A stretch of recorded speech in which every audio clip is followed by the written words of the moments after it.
representa poco menos que un facilismo interpretativo, tratar de focalizar la culpa en unas medidas que no se tomaron. Eso es sencillamente una maniobra distraccionista y nada más, de tal manera que algunos políticos y algunos miembros del gobierno que han estado diciendo eso, lo que están tratando es de desviar la atención pública del foco de la cuestión. Un ministro que ha ido a explicar cosas a los otros partidos y el partido ha tenido expresiones en el Congreso absolutamente inconvenientes en relación conmigo. Pero yo no voy a nombrar personas porque eso no me interesa. Algún día podríamos nombrarlo. Esa es la pieza de cacería que están buscando aquí muchos, pero en realidad la pieza no es Blanca Ibáñez, soy yo. A Blanca Ibáñez se la está utilizando simplemente como una chivita expiatoria en este caso. El verdadero blanco soy yo, y en ese sentido pueden investigar lo que quieran en relación conmigo y lo que quieran en relación con Blanca Ibáñez, porque yo estoy en capacidad de afirmarle al país que no encontrarán nada, porque nada existe. Yo asumo la responsabilidad de decir que Blanca Ibáñez jamás tuvo nada que ver con el otorgamiento de dólares y que desde Miraflores no se ejerció jamás presión alguna para que dólares fuesen otorgados a determinadas personas o empresas.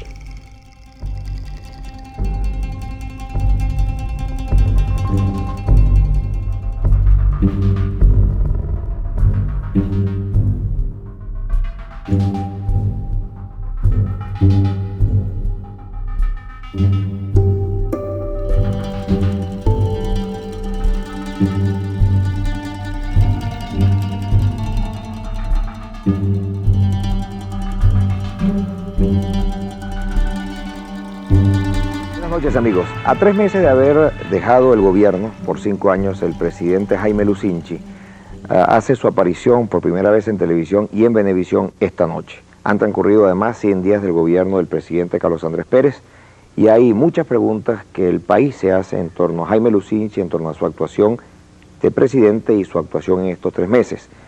Están invitados esta noche Luis León Pérez, de Últimas Noticias, periodista, Jesús Eduardo Brando, periodista del Nacional, y se invitó a Ricardo Escalante, periodista del Universal, que se excusó a última hora por razones justificadas en no poder asistir. Me agrada además tener que asumir el papel de moderador aquí en Venevisión en esta su primera intervención, y yo quiero comenzar de una vez directamente yendo al grano, porque cuando usted lo ve sentado aquí, cualquiera puede pensar que está sentado en el banquillo de los acusados, porque usted se lo ha acusado de manipular jueces, de ejercer presiones a los medios de comunicación, de haber manejado el otorgamiento de dólares en Recadi, de no haber tomado las medidas necesarias que el país le hacían falta por razones políticas, de haberse dejado engañar con el mejor refinanciamiento del mundo, de haber dejado el país en el momento en que la crisis estalló y el levantamiento popular y no haber regresado en ese momento. Es decir, han transcurrido 3 meses desde que usted salió del gobierno, y entonces yo creo que pues esas son algunas de las preguntas o cuestionamientos que en ese transcurso se han hecho muchos que a lo mejor no se las hicieron en esos 5 años. Bueno, muchas gracias a Venevisión por esta invitación que me ha hecho de venir a este programa para comparecer yo ante el país después de una ausencia de 3 meses. Y agradezco que esté en compañía de los distinguidos periodistas y amigos Nelson Bocaranda, Brando y León Pérez. Lamento la ausencia de Ricardo Escalante, quien es también un distinguido amigo y un distinguido profesional del periodismo. La verdad es que lo que tú me lanzas para iniciar el programa es poco menos que una granada de mano, y tendríamos que ir pues por partes. La primera pregunta que surge y que es obvio, que yo mismo me la estaba haciendo, es que ¿dónde estaba Jaime Lucinchi? ¿Por qué no hablaba? ¿Por qué no ha dicho nada en estos días?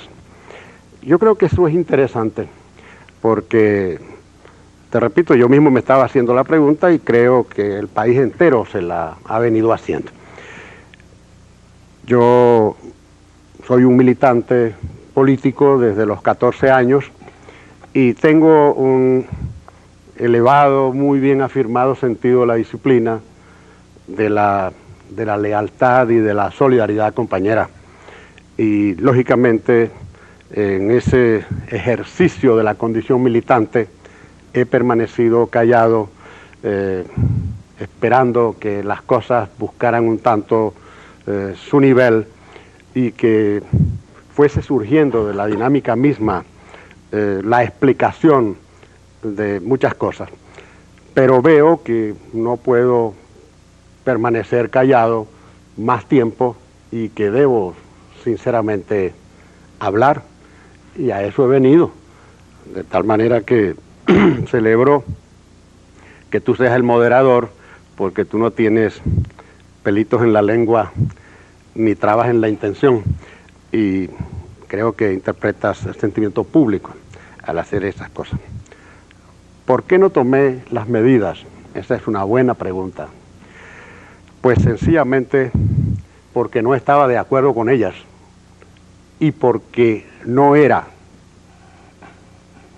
el momento histórico oportuno ni era propicio a que se tomasen medidas de ajuste que requerían de un gran respaldo político que no era dable obtener en la circunstancia electoral. Si las medidas a que se refiere mucha gente son las medidas actuales, yo no estoy de acuerdo con ellas. Con ninguna. Es un problema de dimensiones, es un problema de dosis, como me gustaría decir como médico. Yo creo desde luego que aquí se requerían ajustes y se requería la toma de unas medidas que en el marco general pudieran asimilarse a estas, pero en la dimensión en que han sido tomadas, yo no estoy de acuerdo. No estoy de acuerdo porque creo que aquí ha debido irse en una gradación que permitiera que el impacto de esas medidas no se revirtiera sobre el pueblo, no se revirtiera sobre las gentes de menores recursos. El impacto de las cifras acordadas para los ajustes y la celeridad en ellos es algo que, a mi juicio, no permite una asimilación por parte de la colectividad. Por otra parte, yo fui partidario siempre de negociar con el Banco Mundial y de negociar incluso con el Fondo Monetario Internacional, pero de negociar, no de aceptar la receta del Fondo Monetario Internacional, porque las recetas del Fondo Monetario Internacional no han resuelto nada en ningún país donde han sido aplicadas. De tal manera que, sintetizando, no tomé las medidas porque no eran ubicables en el tiempo histórico. Y si se trata de la dimensión de las actuales, yo no estoy de acuerdo. ¿Por qué? Porque no estoy de acuerdo con la receta del fondo y porque no estoy de acuerdo con la dimensión de las cifras de los ajustes. Ahora, presidente. Debo decir, perdóname, León Pérez, porque esto sí es importante y no quiero que se me olvide. Esas fueron políticas concertadas con la alta dirección de Acción Democrática y con el candidato presidencial.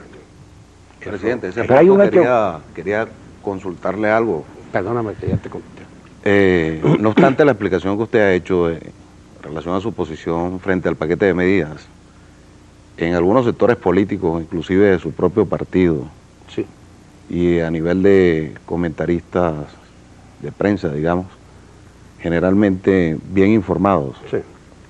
ha circulado con mucha insistencia la tesis, el planteamiento de que las medidas económicas no adoptadas durante el último tramo de su administración se debía a el interés de Acción Democrática de asegurar un nuevo triunfo electoral, la continuidad en el poder, que eran medidas que se había decidido aplazar o diferir en concertación, digamos, entre el presidente saliente y el candidato con mayor opción, por cierto, de AD, como lo estamos viendo hoy.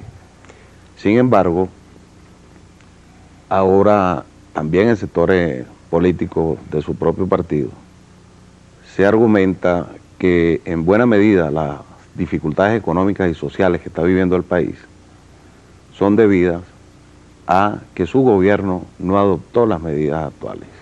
Bueno, Eso lo echaría bajo todo eso, esa concertación que usted dice que debió haber o que hubo en la campaña electoral. bueno, mira, si esa hubiese sido la intención, no existirían tantas críticas expresas o tácitas por parte de algunos personeros del gobierno en relación conmigo. No fue esa la intención. Pero entre paréntesis, y esto no es un ejercicio de cinismo, conservar el poder no es doloso. Acción Democrática está ejecutando, ha venido ejecutando un proyecto político, y tratar de mantener el poder para la continuidad de ese proyecto político es algo perfectamente válido en el ejercicio democrático del poder. Pero se argumenta, presidente, bien, que... Ahora, por parte. No fue esa la intención, pero te hago esta acotación que me parece bien interesante. En todo caso, lo fundamental es, no era posible tomar medidas de esa naturaleza en medio de un debate electoral, porque yo creo que medidas tales necesitan de un respaldo global, concertado, de todo el país, del país político, del país nacional, como se suele decir en la frase tan convencional, es decir, una concertación de los partidos, de la pluralidad de los partidos políticos y del mundo de los trabajadores y de los empresarios. Eso no era dable en la circunstancia electoral. Pero por otra parte, yo creía que se necesitaba una maduración que para mí no estaba dada.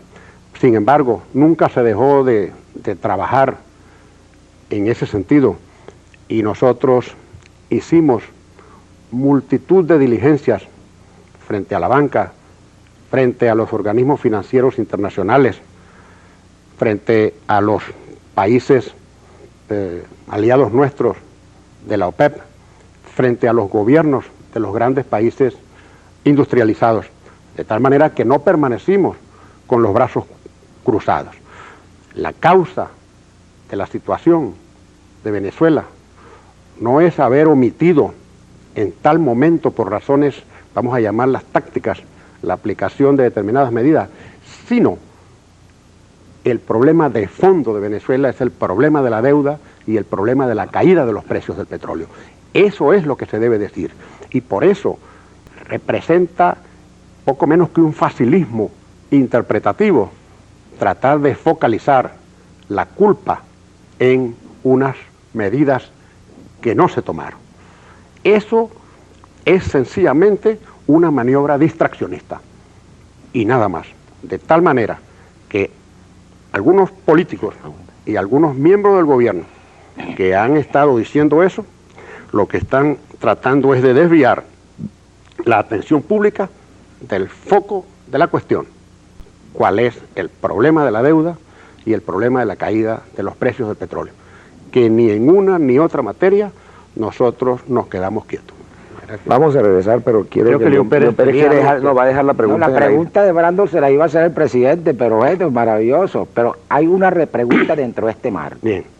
Usted ha hablado de la necesidad de un respaldo que requerían esas medidas y que en su gobierno era imposible porque estamos en un proceso electoral. Sí. Pero hemos visto que las medidas se han adoptado y las medidas hoy no tienen el respaldo ni de Acción Democrática, ni del presidente Jaime Lucinchi. Y es sumamente grave observar que el buró sindical, la oposición, esa concertación de que se ha hablado, eso es puro aire. Ahí no hay nada, presidente. Entonces, ¿cómo moderar la situación? ¿Cómo buscarle una salida cuando pareciera que el país pide un cambio de gobierno a solamente 3 meses de gobierno? Y cuando el propio presidente Carlos Andrés Pérez ha dicho que pareciera que ya tiene 4 años y medio gobernando. Sí, yo he Vamos, venido... perdón un momentico, presidente, vamos un momentico a los compromisos comerciales y regresamos para que conteste la pregunta de don Pérez. Lo comercial no tiene es, ahorita... No es subsidiario. No, señor, es prioridad ahorita y son los que pagan estos programas. Así que ya volvemos después de estos muy importantes mensajes que tiene Venevisión. Continuamos el programa en entrevista a Jaime Lucinchi y ahora le toca responder lo que dejó en el aire León Pérez. Bueno, magnífico. Yo he ofrecido mi respaldo en forma expresa y he ofrecido mi silencio también, que es una forma de respaldar. El partido le ha ofrecido su solidaridad al presidente Pérez. El problema es que esa solidaridad, ese silencio y esa solidaridad mía, expresamente dicha, no ha sido correspondida por algunos miembros del gobierno. Y entonces van al señalamiento de que la culpa de las cosas la tiene el gobierno anterior. ¿Del gobierno o del partido? Porque eso sería bueno decirlo. Si es del gobierno o del partido los que están en el gobierno. Sí, bueno, un ministro que ha ido a explicar cosas a los otros partidos y el partido ha tenido expresiones en el Congreso absolutamente inconvenientes en relación conmigo. Pero yo no voy a nombrar personas porque eso no me interesa. Algún día podríamos nombrarlo. Ahora, el problema está en que realmente la instrumentación de políticas tiene que ser y es un proceso de ajustes. Y yo creo que el presidente Pérez ha estado haciendo ajustes al paquete original. Lo que pasa es que yo creo que hay que hacer otros ajustes. El presidente ha tenido en estos días reuniones importantes con el gabinete económico, cuyas decisiones desde luego no conozco. Pero el presidente Pérez, Carlos Andrés Pérez, es un buen táctico. Y lo sabemos, Carlos Andrés se sabe mover, es un político de larga experiencia y nadie duda de su inteligencia y de su vocación de servicio público. De manera que yo creo que esos ajustes sí van a venir y sí podrían venir. Ahora, yo creo desde luego que hay que ampliar el área de la concertación y que hay que ir a una conversación más amplia en el mundo político, con los partidos políticos, porque aquí, dejémonos de tonterías, esta es una democracia de partidos, y los partidos en Venezuela tienen categoría constitucional. Entonces, no se trata de ningún invento, ni de ninguna cosa extraña, el que tratemos de lograr una concertación lo más amplia posible en el área de los partidos. Yo soy partidario de eso y estoy seguro, no estoy autorizado para hablar por él, que el presidente también lo desearía. Es que la concertación tendría que empezar por los ADECO, que son los que están más separados que nadie, han dejado solo tanto al presidente, por una parte al presidente Pérez, como a usted también en algún momento. Yo creo que la concertación empezaría por casa. Yo no creo más que llamar a otros partidos. Fíjate de travesuras, pero el problema, el partido le ha ofrecido al presidente su respaldo, porque esa es la línea aprobada. Pero los sindicalistas, los trabajadores, ahí va el paro. Los trabajadores. El paro no ayuda, sinceramente. Y no ayuda al país ni al gobierno, creo yo. No ayuda ni al país, ni al gobierno, ni al propio movimiento obrero, porque estamos corriendo un riesgo muy grande con ese paro. Y yo me atrevería, no me cabe escapatoria en este instante que decirlo, porque sería de mi parte un ejercicio de cobardía al cual no estoy acostumbrado, invitar a los dirigentes obreros a que reflexionaran sobre ese asunto, porque estamos frente a una disyuntiva peligrosa. O el paro triunfa, es un éxito, además del daño que hace a la economía nacional, y entonces vulnera al gobierno y al propio sistema de partidos. Y si fracasa, vulnera gravemente a la CTV, lo cual desde luego es contrario al interés nacional, porque nosotros necesitamos una CTV fuerte, cada vez más cohesionada. Sí, pero no una CTV, presidente, que diga que tiene que cerrar la gente obligatoriamente, o le queman o le saquean los negocios. A mí me parece, eso es más grave. No sé, es como para no creer esa declaración. Como para no creerla, yo creo que evidentemente se trata de una exageración y de un tremendismo verbal que no se corresponde con la seriedad del momento que vivimos. A mí me parece que una amenaza de esa dimensión es algo muy grave. Y hay que tener mucho cuidado en no confundir lo que se llama huelga general con propósitos de presión política a una huelga general que pudiese desembocar en una intención de carácter insurreccional. En Venezuela, las huelgas generales que se han hecho, nosotros no tenemos tradición de huelgas generales, han sido para derrocar a los gobiernos. Y por eso será que mucha gente tiene el temor. Sin embargo, yo creo en la alta responsabilidad de los dirigentes sindicales venezolanos, de la dirigencia obrera, está en la CTV, y creo desde luego en su patriotismo y en su honorabilidad. Yo estoy simplemente haciendo observaciones para que no se confunda lo que está planteado como un acto, como un movimiento de presión sindical política, no puede confundirse con otra cosa. De tal manera que eso de hacer una huelga general obligada, eso distorsiona la situación, porque desde luego es la utilización de una presión indebida para obtener una demostración que no se obtiene por el solo llamado político. Ahora hay un hecho concreto, presidente. ¿Entiendes lo que quiero decir? Sí, hay un hecho concreto, presidente. Hay una cuestión aquí. Que es lo siguiente, permítame un segundo, Bravo. Bueno. Del Pino estuvo, si no alzado, en rebeldía frente a su gobierno. Y ahora pareciera que es igual, porque fíjese usted, el propio Cheli dice en el CEN de que el Buró Sindical no consulta una medida, una acción de tanta monta política como usted lo acaba de señalar ahora. O sea que el Buró Sindical anda por su lado y el CEN por el suyo, el partido por el suyo. ¿Cómo es eso? Lo que decíamos, que están separados, divididos. Esa pregunta es buena. Evidentemente que el partido le ha dado tradicionalmente a sus dirigentes sindicales una autonomía para el manejo de las materias propiamente sindicales. Pero esto es una cuestión de carácter político y desde luego, a mi juicio, compete a la dirección política decidir. De AD contra D. Por lo menos ese es mi criterio. De AD contra D. Mire, atendiendo al ritmo de flexibilidad que lleva el programa y sobre ese punto tan interesante de la concertación, pareciera, presidente, que al gobierno del presidente Pérez, al gobierno de Acción Democrática, se le olvidó consultar al personaje más importante para esa concertación, que es el pueblo. No hubo una preparación de la población para asimilar la dureza, la rudeza de las medidas y el por qué se hacían necesarias. De alguna manera, pues, esto ha sido un factor primordial en los problemas de convulsión social, el malestar de convulsión social y la explosión que presenciamos el 27 de febrero.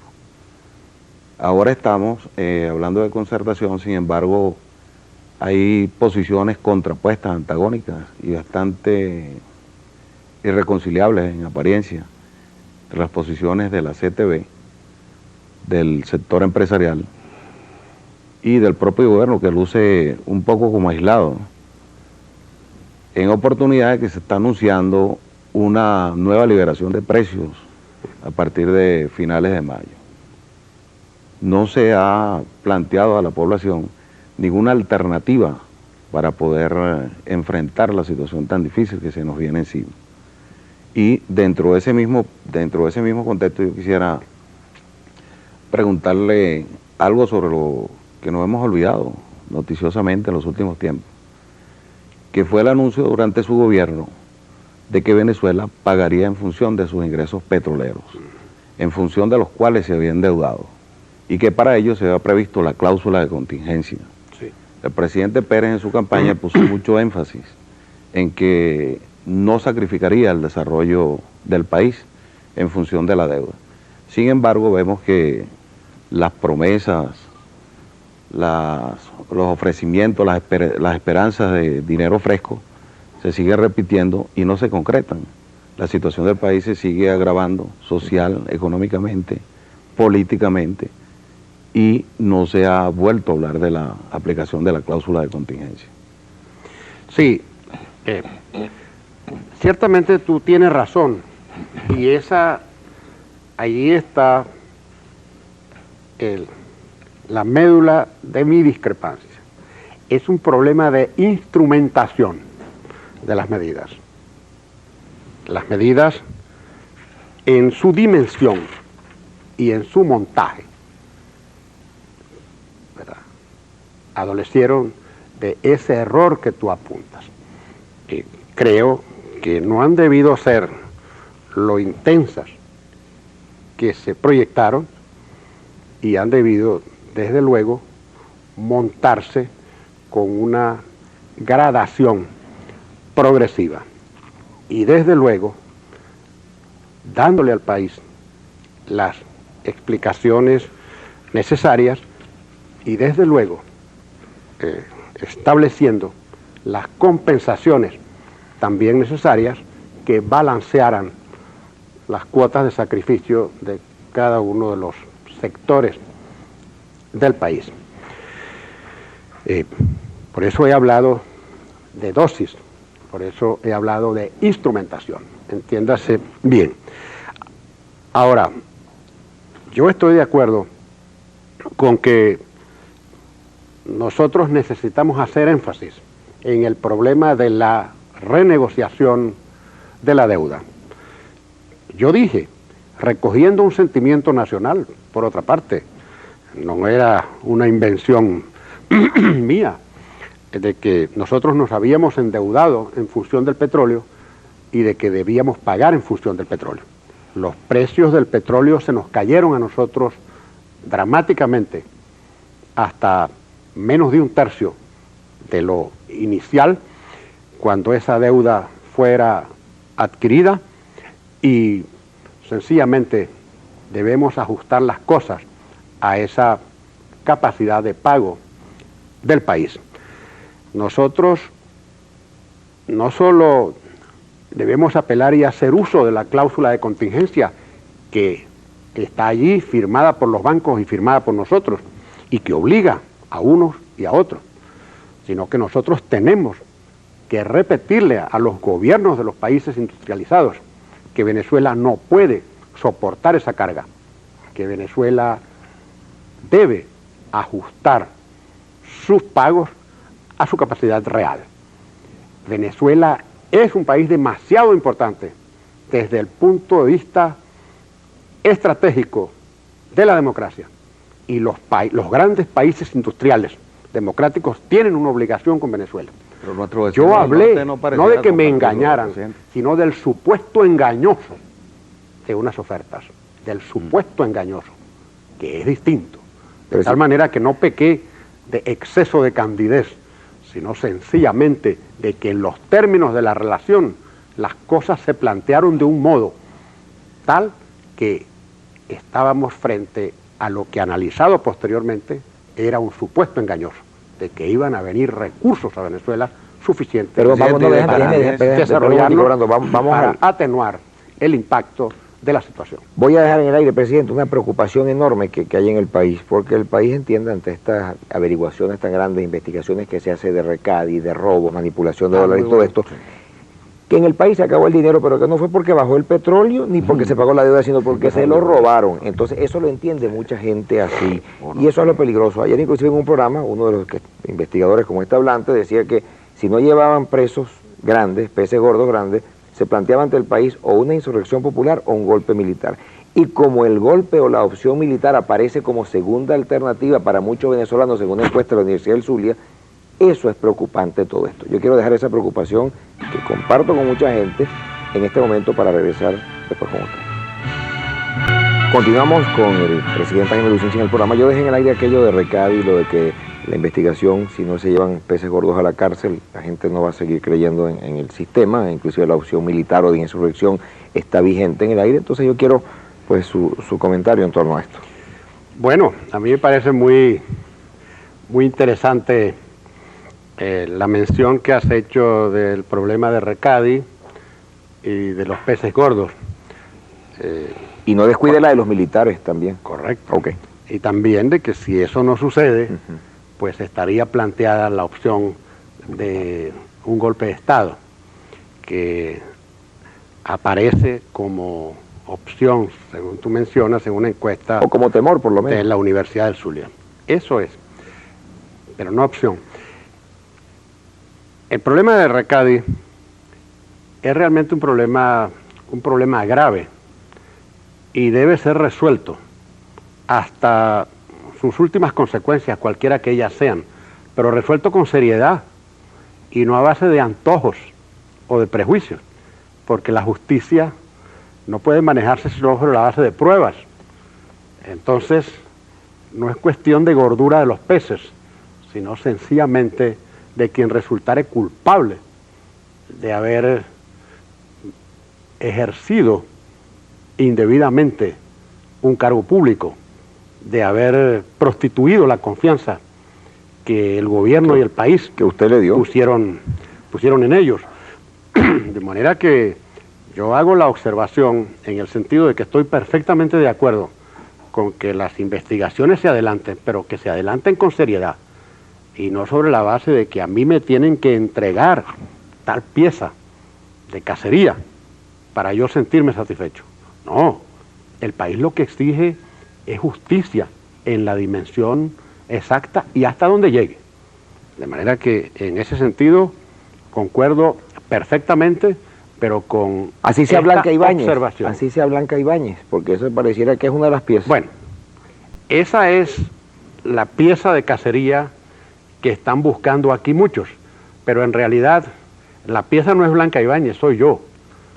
A Blanca Ibáñez se la está utilizando simplemente como una chivita expiatoria en este caso.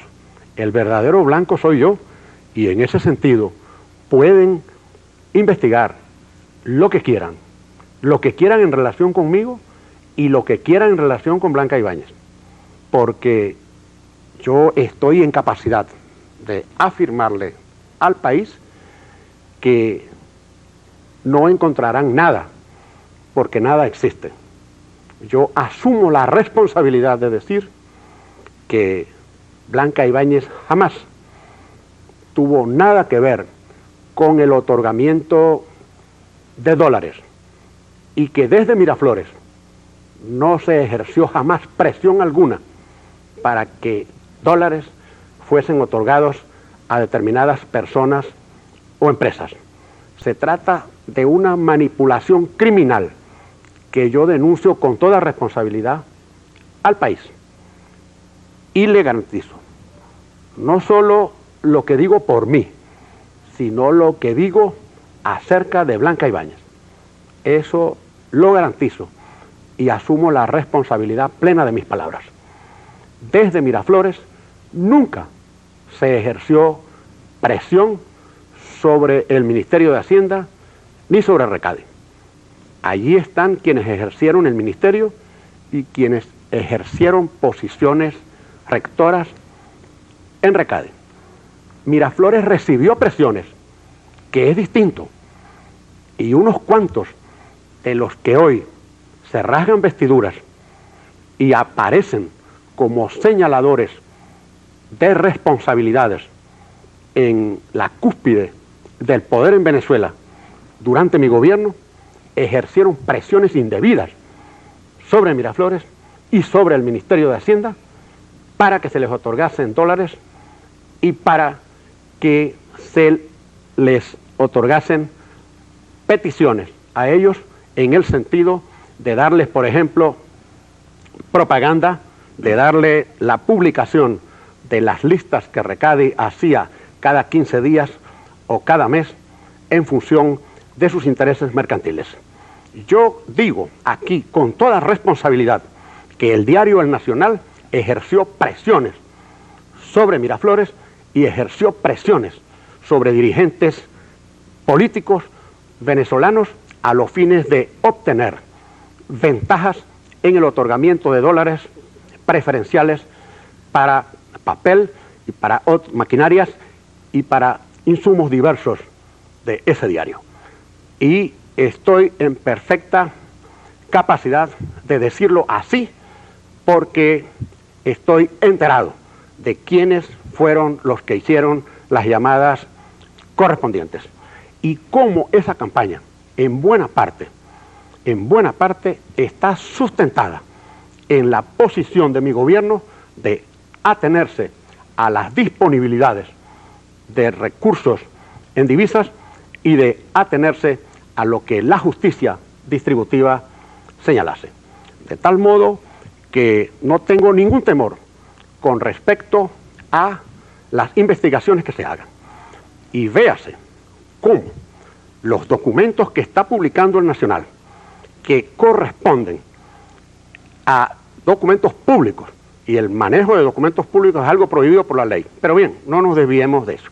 Las publicaciones que se han hecho, a la simple lectura, como decía la doctora Ibáñez en su carta al director del Nacional, revelan que se trataba simplemente de referir al organismo correspondiente una petición hecha por ciudadanos en propia representación o en representación de empresas. La Constitución Nacional obliga al funcionario público a responder las peticiones que se le hagan.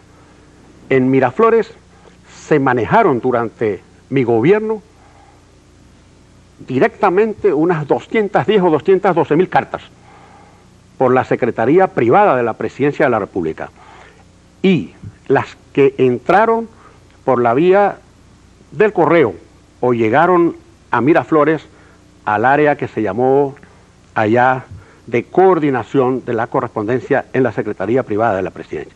Y se manejaron mucho más de 30 o 40.000 cartas entregadas al presidente de la República o a funcionarios que las traían directamente a Miraflores. Esas cartas fueron procesadas y contestadas, y allí están los archivos de Miraflores para demostrarlo. Quien quiera citarlo, quien quiera averiguar lo que hay en ese archivo, puede perfectamente recurrir a los mecanismos de la justicia que existen claramente para que lo averigüe. De tal manera que no se siga engañando al país con esto de pretender señalar responsabilidades para quien solo se ha limitado a cumplir con su deber. Eso es algo absolutamente indebido. Y yo lo que veo es que un periódico es una propiedad pública, en buena medida, yo siempre lo he dicho, y el Nacional mucho más, porque el Nacional ha sido un consentido del país, un consentido mío en particular, Yo no concebía la vida sin leer el Nacional, lo confieso. ¿Y ahora? Ahora me Sí, molesta, presidente. porque no es el viejo Nacional, no es el viejo Nacional. Es algo distinto, puesto al servicio de los intereses políticos de unos editores por herencia, que tienen de periodista lo que yo tengo de chino, ¿me entiendes? Eso, sencillamente, es algo que no se compagina. Allí hay muchas cosas que se han dicho con respecto a mi persona por parte de ese periódico, que son una manipulación cabal de la noticia y de la verdad. Lo que se hizo en relación con mi divorcio, por ejemplo, atribuyéndome manipulación de jueces. ¿Dónde está el resultado de esa manipulación? El resultado es que ese problema no ha sido resuelto. ¿Y va a ser resuelto? No sé, yo creo en la justicia y espero que ella dé su finiquito, pero en todo caso lo que garantizo es que jamás manipulé jueces. Sí fueron manipulados algunos elementos de la justicia por muchas personas. En eso se metió mucha gente. Y la del Nacional, que no tiene autoridad en cuanto a divorcio se refiere, ha sido particularmente una inquina especialísima. Incluso yo diría que hasta de connotaciones freudianas podría ser. Sí, Ramón, quedó en el aire lo del golpe, que no dijo usted nada del golpe militar, de las posibilidades que habla mucha gente de eso. Bueno, porque el otro golpe era más interesante. Bueno. Pero sí, mira, es muy importante Diga eso, y porque creo vamos a que lo comenzar para que debo entre después, decir. Y Brando. Sí. perdóname que yo hubiese respondido con vehemencia a esta pregunta tuya, porque eso para mí está en la médula de la cuestión. Aquí estamos, en buena medida, utilizando algunos medios, no en función de la libertad de expresión, que es un derecho fundamental del hombre y de los pueblos, y que en Venezuela está garantizada por la Constitución y está garantizada por la propia condición de nuestro pueblo. Se está utilizando eso como el derecho de presión en función de los intereses políticos o de los intereses mercantiles de algunos de los dueños de algunos medios. Óigase bien, no estoy generalizando porque a mí no me gusta caer en generalizaciones y porque desde luego sería una injusticia de mi parte confundir las cosas. Pero yendo a la pregunta, a la cola de tu pregunta, yo digo que lo que tengo entendido señalaba una encuesta reciente hecha en el Zulia, era sencillamente, eso era como una suerte de temor, pero no una opción, porque yo conozco esa encuesta y conozco otras encuestas y lo que señalan es precisamente que creen en la democracia y que se oponen al establecimiento en Venezuela de un gobierno de fuerza. Pero por otra parte son las propias Fuerzas Armadas las que cabalmente institucionalizadas garantizan aquí la continuidad del ejercicio democrático. De tal manera que yo sinceramente digo que eso no está planteado. No lo quiere nuestro pueblo, no lo busca nuestro pueblo. Pero lo comenta mucho. Podría temerlo y comentarlo, desde luego, porque cuando se está en una encrucijada, siempre surgen alternativas para el debate, para la discusión. Pero eso no está planteado, sinceramente hablando, y yo tengo cabal confianza en las Fuerzas Armadas y cabal confianza en el país, que no quiere ni soportaría una nueva dictadura. Dejo en el aire la pregunta. Absolutamente seguro. La pregunta es Jesús Eduardo Brando del Nacional precisamente y vamos a los comerciales. Presidente, dos cosas muy importantes. En relación a la situación de Recadi, era uno de los factores fundamentales en relación al manejo y administración de las divisas internacionales, las reservas internacionales del país, junto con la industria petrolera.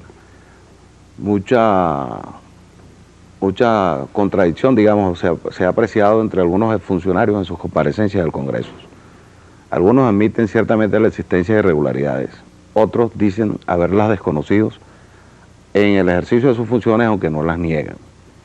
Sin embargo, yo quisiera preguntarle, sus colaboradores más inmediatos, ministros de Hacienda, de Fomento, director general de Recadi, le informaban puntual y cabalmente del manejo de las reservas internacionales en esa institución. Por la otra parte, obviamente como periodista del Diario Nacional, pues debo hacer algún señalamiento a sus comentarios, a su posición, y es la de que reiteradamente pues el editor del diario, el señor Franklin White, otros directivos y sus copropietarios han explicado ante la opinión pública que estando el Nacional en problemas por su deuda externa, ciertamente se hizo una gestión a nivel del desaparecido escritor y periodista Miguel Otero Silva y de su hermana Clara Rosa Otero, de solicitar una entrevista, una audiencia con usted en el ejercicio de la presidencia a fin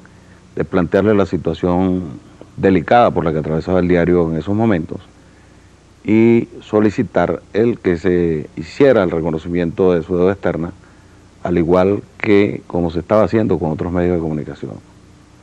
Por otra parte, pues... Yo no me he referido a la deuda, ni me he referido a Miguel y a Clara Rosa. Ambos respetables amigos míos. Yo me he referido a su hijo Miguel Enrique, concretamente hablando. Y Franklin White es editor, pero el que manda en el Nacional es Miguel Enrique. Y a él lo mandan también. Bueno, aún por encima de la controversia y la polémica, presidente, nos agrada seguirlo contando entre nuestros asiduos lectores. Sigo leyendo el Nacional. Vamos a regresar un momentico, presidente, porque inclusive hoy hay muchas cosas que en el Nacional aparecen, como el artículo de Cabruja que se refería a aquello de lo que hablábamos antes, pero vamos a regresar después de estos importantes mensajes de Venevisión. Continuamos con el programa con el presidente Jaime Lucinchi, el expresidente de la República, y dejó Brando pues mención muy directa al Nacional y mención directa a otros problemas. Sí. Bueno, yo con respecto al Nacional ya le respondí a Brando y ya habrá tiempo, ¿verdad? Porque ahora sí no me voy a quedar callado, de extenderme en consideraciones y en desarrollos acerca de esta polémica tan desagradable. Lo de los ministros. Reitero mi respeto por Miguel, quien fue un gran amigo mío y a quien admiré ciertamente como intelectual y como persona. Y por Clara Rosa también, quien ha sido amiga mía desde Chile y también aquí. A este joven Barbado no sé qué le ha pasado, pero en todo caso yo tengo mi dimensión y un día podremos hablar más extensamente. En cuanto a los ministros. Pero en cuanto al problema que... De Recadi y los ministros, si le informaban a usted. Los ministros de Hacienda, Fomento, el director general le informaban puntual y cabalmente. En cuanto a la distribución de las divisas, no.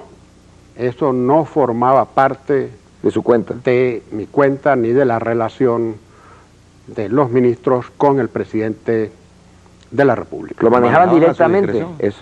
Eso estaba bajo su cabal responsabilidad. El gabinete conocía del monto del presupuesto de divisas y de los grandes renglones, pero desde luego de las asignaciones, de ninguna manera, jamás, ni en mi gobierno, ni en ningún otro gobierno puede suceder así, ni aquí, ni en ninguna parte.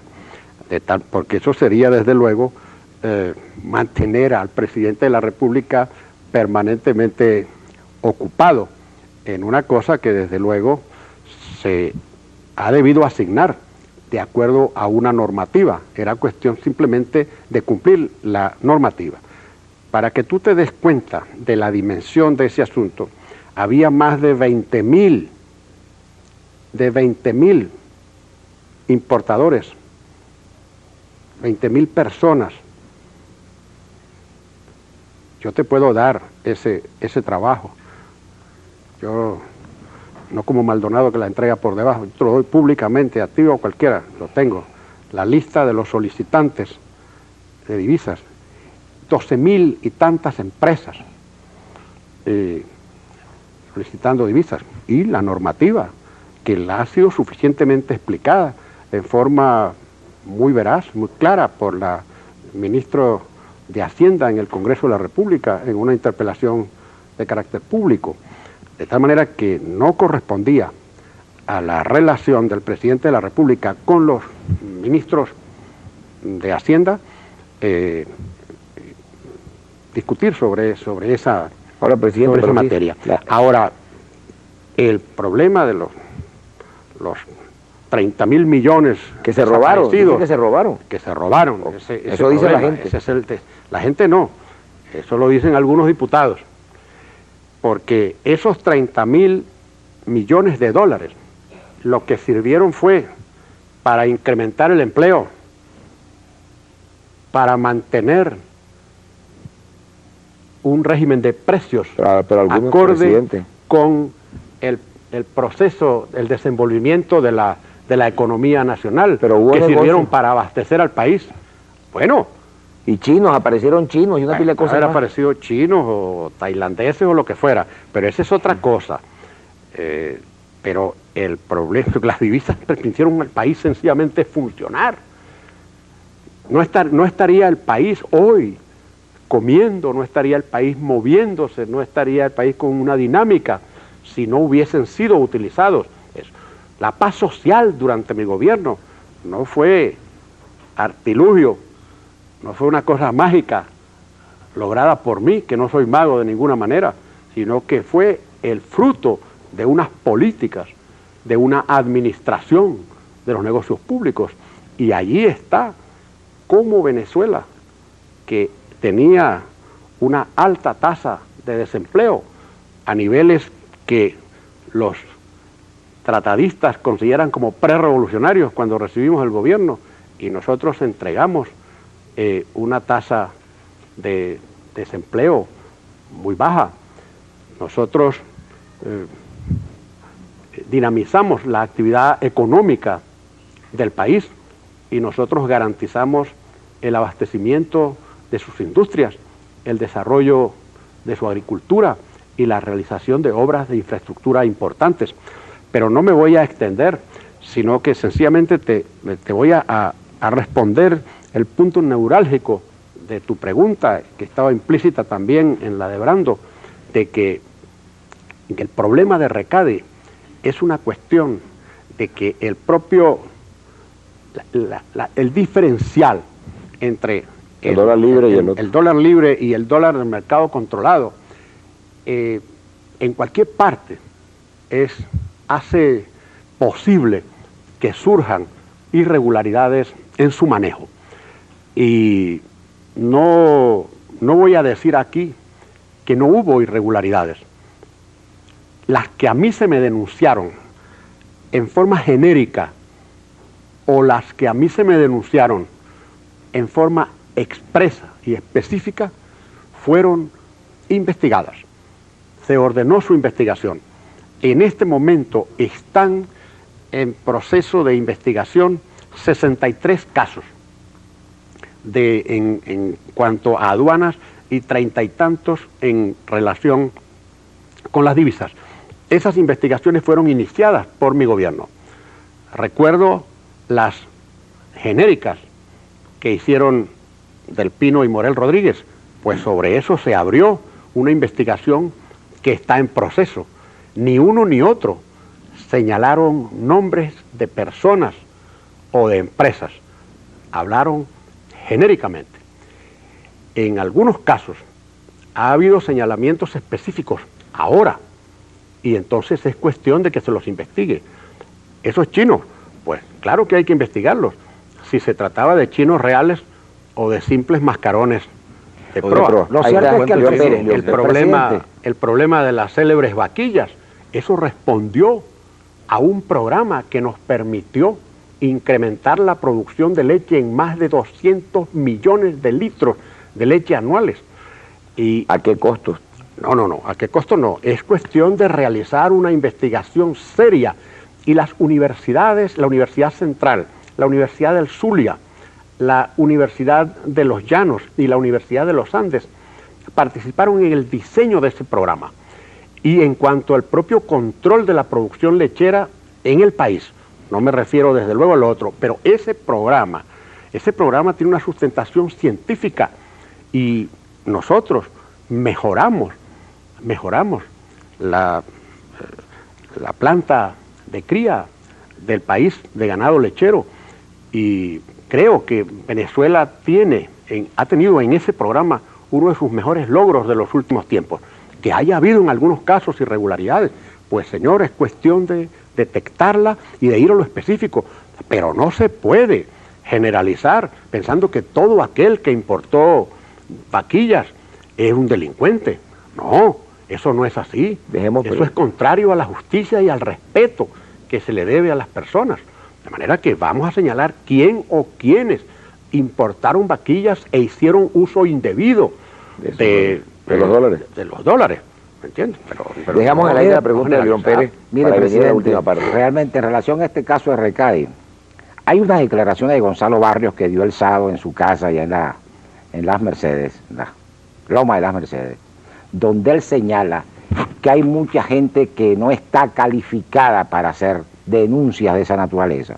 Y tal vez se refiere a todo este problema de que cada quien lanza la piedra, porque mientras más lodo lancen sobre la gente, pues sí, así mucha gente resuelve. Sin embargo, el doctor Barrio le respondió al diario El Nacional de una manera fuerte, y tal vez porque el Nacional considera, así me lo decía Miguel Enrique ayer en la Cámara, de que ellos tienen que ser los abanderados en el caso de Recadi.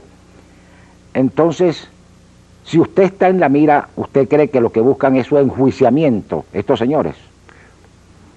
Sí, ahora es cuestión de que lo logren y de que lo canalicen en la forma de vida, porque lo que están haciendo en la Cámara de Diputados no persigue sino propósitos políticos y propósitos de escándalo, porque eso no tiene ninguna bondad operativa.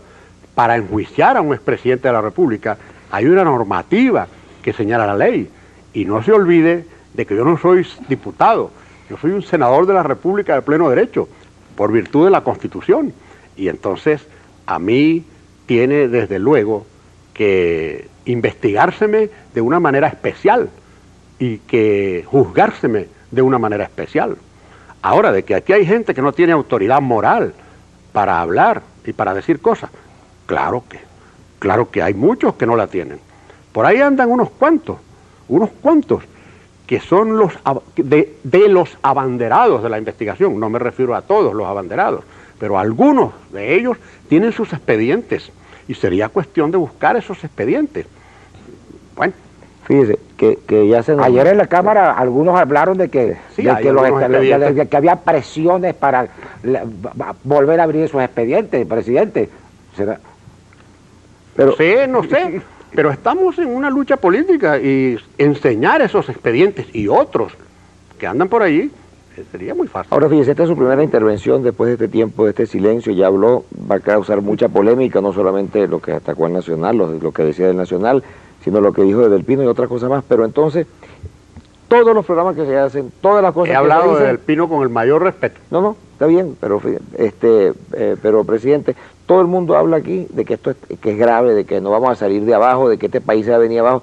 Bueno, si este país tiene futuro y todo, ¿para dónde vamos? Es decir, ¿hay posibilidad de salir de todo esto, de este atolladero? ¿O vendrá la insurrección, el golpe, o toda esa cosa de la que habla ¿Cómo cambiar esto, presidente? Ni viene la insurrección, ni viene el golpe. Y si vinieran la insurrección y vinieran el golpe, en lo que a mí respecta, me van a encontrar luchando en las calles, como en otras ocasiones lo hice. No solamente desde el punto de vista político, sino físico. Pero tiene futuro el país, presidente. No, vamos a eso. Claro que tiene, claro que tiene. Por supuesto. Y no está planteada ni la insurrección ni el golpe. Lo que está planteado es un ejercicio de raciocinio por parte de la dirigencia política de este país. Un entendimiento al más alto nivel, porque no puede supeditarse la conducta de las organizaciones políticas y de las personas a intereses circunstanciales. No puede pretenderse una solidaridad tarifada al precio tal de que usted me da su solidaridad porque yo podría devolverle a usted en especies o en acción política su generosidad. Ni tampoco puede supeditar una organización política su conducta pública a intereses coyunturales internos de esa organización política. Estamos en una maratón de demagogia en Venezuela, condicionada en buena medida por situaciones internas de las organizaciones políticas, porque en busca del liderazgo dentro de esas organizaciones, entonces se olvida la verdad, se olvida la justicia, se olvida la más elemental caballerosidad y la más elemental gallardía. De tal modo que yo hago aquí un llamado a todas las organizaciones políticas para que nos sentemos a discutir la cuestión nacional y para que pongamos por encima de situaciones subalternas lo que es interés supremo del país. Venezuela tiene las mejores condiciones para superar la actual situación. Venezuela tiene una economía estructuralmente sana, como todos lo sabemos. Venezuela tiene un país joven, un país ganoso, un país extraordinario, y un país que quiere y admira el orden, un país que quiere vivir en paz. Eso de decir que el pueblo venezolano se alzó es mentira. Aquí hubo una manipulación del lumpen, no una manipulación, del lumpen, como se dijo con respecto a algo que yo afirmé a mi regreso al país. Hubo una manipulación del lumpen, pero aquí el pueblo no participó en los sucesos del 27 de febrero. Eso no es verdad. Ya vendrá la hora de analizar eso también y por qué se produjo. Pero lo fundamental, Nelson, es que todos contribuyamos, los medios, la televisión, que tiene una capacidad de penetración tan grande, una capacidad de persuasión tan extraordinaria, condicionar a los dirigentes del país para que nosotros nos reencontremos en función de Venezuela, y no en función de nuestros intereses personales, de nuestros egoísmos, de nuestros odios, de nuestra reserva. El país está por encima de nosotros. La primera hora de su aparición se acabó. Muchas gracias, Jesús Eduardo Brando, gracias a Luis Pérez de Últimas Noticias y gracias a usted por hacer la aparición. Muchísimas gracias a Venevisión y muchas gracias a ustedes. A mí me gustaría que me volvieran a invitar. ¿Cómo no? Lo invitaremos porque creemos aquí en Venevisión que Venezuela sí tiene futuro y puede salir de esto. Así que ya volvemos a mi tiempo.